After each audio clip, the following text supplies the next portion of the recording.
Bugun shunaqa bahoriy zo'r ob-havoda BYD'ning eng erkatoy kichkina modeli Seagull haqida to'liq gaplashamiz.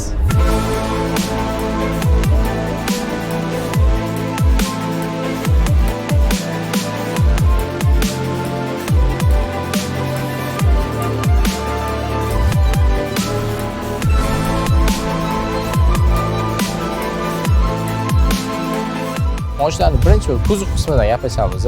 Faralari bitta linzali BYD texnologiya LED faralar bilan jihozlangan. Mashina kitobida 100% zaryadka bilan 405 km yuradi deb yozilgan. Bu eko rejimda yoz issiq kunlari shu pechkani ishlatmaganingizda, bemalol telefon zaryadkalarini ishlatmaganingizda 400-405 km yurib berishi mumkin. Lekin realniy oddiy oladigan bo'lsak, BYD shu ham Seagull sotgan klientlarimizdan gaplashgan oddiylarni aytadigan bo'lsak, kimdir 320 km yurib beryapti, kimdir 300 km yurib beryapti deyapti. Ayrim bular anu Schumacher maksimal sport rejimda yuradigan okalarimizni 280 ta ham yuryapti deb aytishyapti. Men o'zim ko'chada hadya yurganimda o'rtacha 320 km, 330 km yurib beryapti. Diskasining razmeri R16 175 ga 55 ballon bilan jihozlangan. O'zini заводской balloni Linglong Green Max modeli bilan chiqqan. Bu ballonni ham kimdir maqtayapti, kimlardir o'shani yomon deb bildirishyapti. O'zim haydab yurganda endi to'g'risi hali muzli ob-havoda Galilotda haydab ko'rmadim. Lekin shahar ichida yurishga, mahallaning ichida yurishga o'rtacha kuzov hisobiga, kichkinaligini hisobiga o'rtacha ballonni hisoblayman. Mashinaning gabaritlari haqida aytib o'tamiz. Mashinaning uzunligi 3780 mm, eniga 1715 mm, balandligi 1540 mm. Avtomobilni maksimalniy mощности 55 kW, 0 dan 50 gacha 9 sekundda qo'zg'aladi. Bagaj qismini ko'rsatib o'tamiz. Xo'p, avtomobilni yangi salonda sotib olganingizda chiqadigan komplektlarni tushuntirib ko'rsatib o'tamiz. Birinchisi, sodda qilib xalq tushunadigan tilda aytganda, mashinadan ham tok hosil bo'ladi, udinitel. Ya'ni mashinaning o'zidan ham pikniklarga chiqqaningizda yoki uyda svet o'chib qolganda zaryadkasi bo'lsa, bemalol mashinadan ham tok olib ishlatsanglar bo'ladi. Xo'p, ikkinchisi jiletka. Bu yerda hozirgi kunda ma'lumot uchun hech qaysi BYD'da zapaska balloni bo'lmaydi. Faqatgina crossoverlarda kompressori chiqadi, alohida germetikasi bilan, bularda germetika balloni chiqadi. Germetika ballon chiqadi, ya'ni avvalambor bunga umuman ishinglar tushmasin. Yana shu ballonlarga u narsa kirganda, o'sha teshilib qolganda, ballonni o'sha joyidan, narsa suradigan joyidan, havo uradigan joyidan germetika yuborasizlar. Va eng yaqin vulkanizatsiyaga yetib olish uchun bu. Xo'p, ikkinchisi buksur ключи, qanaqasi temiri va avalinki znak. Bundan tashqari ikkita zaryadniy stansiya chiqadi. Bitta 7 kWligi, u 3 ta faziga, o'zingizning garajingizga, uyingizga ustunovka qildirishingizga va 1,5 kWli, ya'ni 220 voltga rozetkaga tiqib ishlatadigan zaryadniy stansiyasi chiqadi. Mashinaning salon qismiga keladigan bo'lsak, anatomический rul, multimedia joystiklari bilan tabloda va monitordagi shu multimedia funksiyalarni bemalol bajarasizlar. Bunda oddiy kurs kontrol bo'ladi, faqat kursni o'zini belgilab qo'yasiz. Adaptivniy kurs kontroli yo'q. Besprovодной telefon zaryadka. Undan tashqari 12 voltli o'sha radarga yoki video registrator uchun 12 voltli alohida chiqarilgan va Type C va USB portlari bor. Korobka perdachi bo'lmaydi. Bularda drive'ga yoki zadniga urish uchun bu yerda joylashtirilgan, ya'ni tablo qismida joylashtirilgan.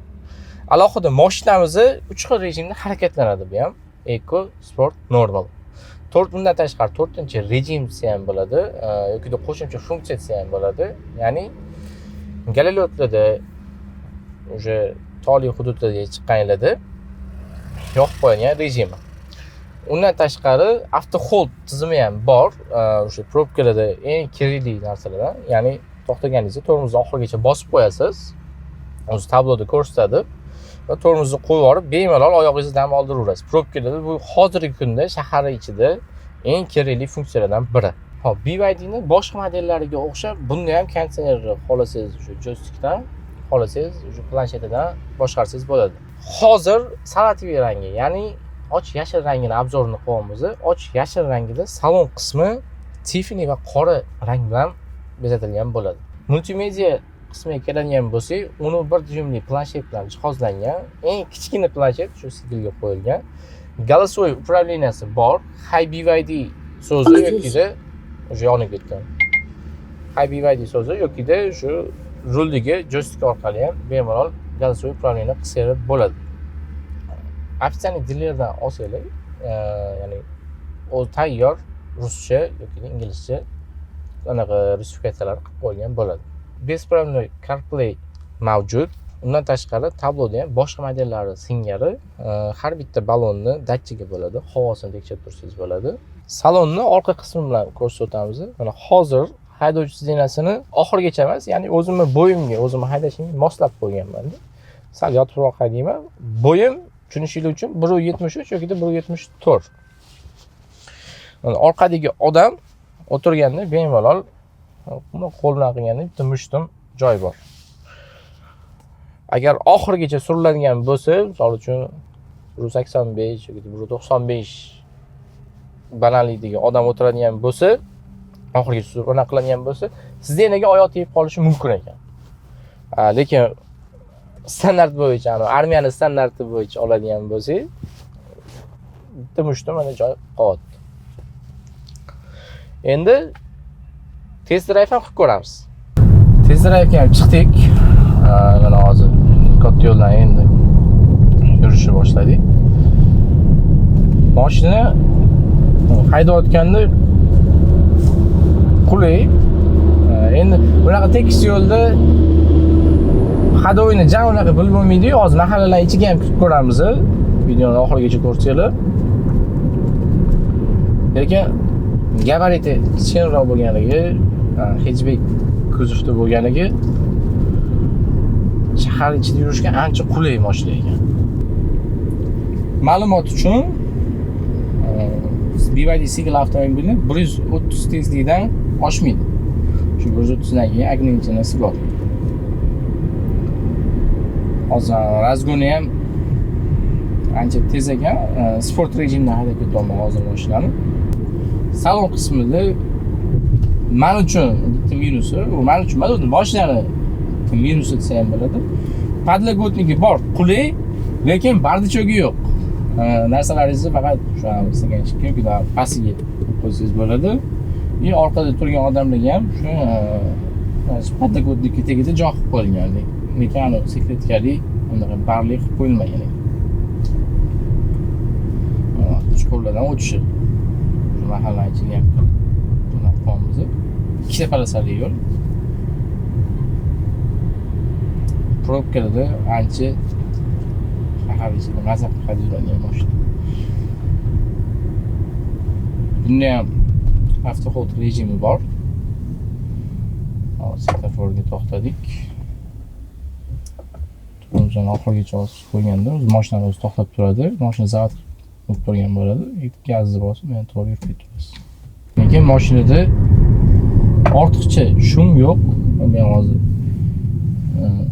suchkanimizni batlashganlarni qo'yib qo'ygan edi. Shu pustoy batlashganida o'zi chiqyapti. Unaqa mashinani o'zidan zavodskoy o't betidan taqir-tuqir unaqalari yo'q. Shum izolyatsiyasi o'rtacha. Mashina hozir balonini ichidagi hozir dami 240 235 to'rtta balondan o'z datchikda ko'rsatib turadi. 240 235 turibdi. Ozgina jo'skiroq ekan, chuqurlikka tushayotganda bilinyapti. 95 tezlikgacha olib chiqdik. Sport rejimni gazni oxirigacha bosganimizda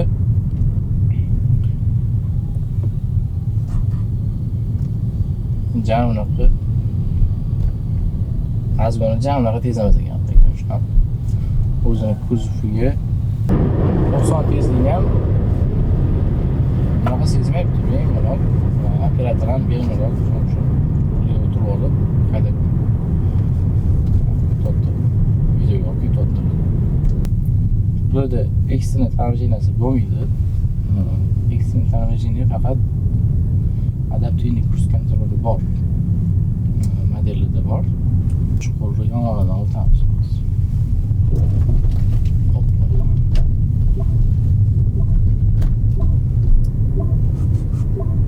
Qadvoylar yo'q.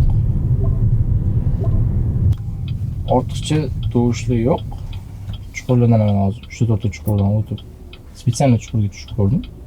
O'zinglar ham nima mashina olayotgan, shahar ichida yurishga ikkilanib turgan bo'lsangiz, bemalol kelib, uchala filialimizdan ham test drive'ga yozdirib, test drive qilib ko'rsanglar bo'ladi. Rostini aytganda, mashina bo'yicha realniy отзыв, 7 yillik shofyor sifatida realniy отзывim shahar ichida haydashga zo'r mashina ekan. Lekin uzoq yo'llarga haydashga ozgina qiynab qo'yar ekan. Ozgina jo'skiyligi bor. Uzoq yo'llarga qiynab qo'yadi, gabariti ham sal kichkinaroq bo'lganini hisobiga. Shahar ichida bemalol o'zingiz ham, ayolingizga olib bersangiz ham yoki opa-singlingizga olib bersangiz ham bog'cha, maktablarga olib kelishga zo'r mashina. Yoki o'zingiz probkalardan charchagan bo'lsangiz, katta mashinada ko'chada stoyankalarda joy topishdan qiynalayotgan bo'lsangiz, zo'r variant. Eslatib o'tamiz, trading xizmatimiz bor. O'zingiz mashinangizni olib kelsangiz, narxlab olib qolamiz. O'rniga istalgan turdagi BYD avtomobilni qilib beramiz. Kanalga obuna bo'lib qo'yish esdan chiqmasin. Har bitta BYD modeli uchun realniy rostakasm отзыв beramiz. Uni yaxshilamayman ham, yomonlamayman ham, maksimalni o'zim tajribamdan kelib chiqqan holatda realniy отзывni kutib qolasizlar. Kanalga obuna bo'lib qo'yinglar.